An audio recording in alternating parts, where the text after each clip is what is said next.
L'intelligence artificielle, on en entend parler partout. Elle génère des images, elle écrit du texte, mais saviez-vous qu'elle est aussi en train de s'attaquer à un des piliers du monde numérique? Je parle bien sûr de la création d'interfaces utilisateurs. Aujourd'hui, on va décortiquer un outil qui promet de transformer une simple idée, une phrase, en un design complet, et ça, quasi instantanément. On connaît tous ce sentiment, pas vrai? Ce moment juste avant de démarrer un nouveau projet, cette espèce d'angoisse de la page blanche. Le défi de devoir partir de rien pour créer quelque chose qui soit à la fois beau et surtout fonctionnel. Et avant même de laisser parler la créativité, il y a tout ce travail de préparation. Pensez-y, les grilles, les composants, les structures, des heures et des heures sur des tâches qui sont certes essentielles, mais souvent très répétitives. C'est un temps précieux qui pourrait être utilisé pour ce qui compte vraiment, l'innovation et l'expérience utilisateur. Et si on pouvait tout simplement court-circuiter cette étape un peu laborieuse? C'est justement là qu'intervient l'outil qu'on explore aujourd'hui. Alors, passons du problème à la solution. Voici Galileo AI. Alors Galileo AI, qu'est-ce que c'est exactement? Eh bien, la promesse est simple. On lui donne une idée sous forme de texte et il la transforme en une maquette visuelle complète, professionnelle et en haute fidélité. C'est un outil qui a été fondé en 2022 et son potentiel était tellement évident que, hop, il a été racheté par Google en mai 2025. Une trajectoire fulgurante.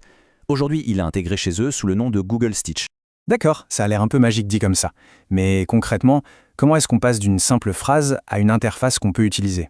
Le processus est en fait d'une simplicité assez déconcertante. Regardons ensemble les 4 grandes étapes de ce workflow. Le voilà, ce fameux processus. On commence par décrire son idée et en quelques secondes à peine, l'IA génère un design complet. Mais attention, le point crucial, le truc vraiment génial, c'est que ce n'est pas une simple image, une boîte noire. Le résultat, c'est un fichier Figma natif, entièrement éditable. On garde donc un contrôle total pour pouvoir peaufiner chaque petit détail exactement comme pour n'importe quel autre projet. Cette citation, elle résume parfaitement le changement de mentalité qu'on est en train de vivre. La compétence clé, ce n'est plus seulement de maîtriser un logiciel, c'est de savoir formuler une intention claire. Avec ces IA, la qualité du résultat dépend directement de la précision de notre demande. Notre langue devient l'interface. Du coup, comment on écrit le prompt parfait? En fait, c'est assez simple. D'abord, la clarté. Des mots simples, directs, sans ambiguïté. Ensuite, le contexte. Pour qui est ce design? Quel est son but? Et enfin, la spécificité. Plus on donne de détails, les couleurs, le style, les composants, plus le résultat sera fidèle à notre vision. L'exemple ici parle de lui-même.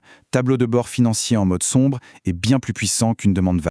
Et voilà ce que ça donne. Franchement, ce qui est bluffant, ce n'est pas tant la rapidité, c'est la qualité du résultat. On a un design haute fidélité, avec une typo cohérente, des couleurs, des espacements, tout est propre. Et regardez bien le détail qui tue. À la place du traditionnel lorem ipsum, l'IA a généré du contenu qui a du sens, comme des noms de transactions, des montants. La maquette, elle est vivante dès la première seconde. Bon, on a vu le comment, c'est super. Mais maintenant, la vraie question, c'est le pourquoi. Comment est-ce qu'un outil comme celui-ci s'intègre concrètement dans le quotidien d'un designer? Quels sont les vrais bénéfices? Alors, accrochez-vous bien. Le chiffre qui revient, c'est 80%. Oui, 80% de temps gagné sur les premières phases d'un projet. Ce n'est plus une petite optimisation, là c'est un changement radical. Ça libère un pan énorme pour se concentrer sur la stratégie, sur la recherche, sur la créativité pure. Et les applications concrètes sont multiples. On peut générer les écrans d'un MVP, un produit minimum viable, et tester une idée en quelques heures au lieu de quelques jours. C'est aussi un outil d'exploration incroyable, capable de créer des dizaines de variations pour nous aider à sortir de nos habitudes. Et surtout, ça démocratise le design. Un chef de produit peut maintenant transformer son brief en une maquette tangible, ce qui facilite énormément la collaboration dans l'équipe. Le parcours de Galileo AI est vraiment emblématique de la vitesse à laquelle tout ce domaine évolue. Et pour bien comprendre où l'on va, c'est intéressant de regarder d'où vient cet outil.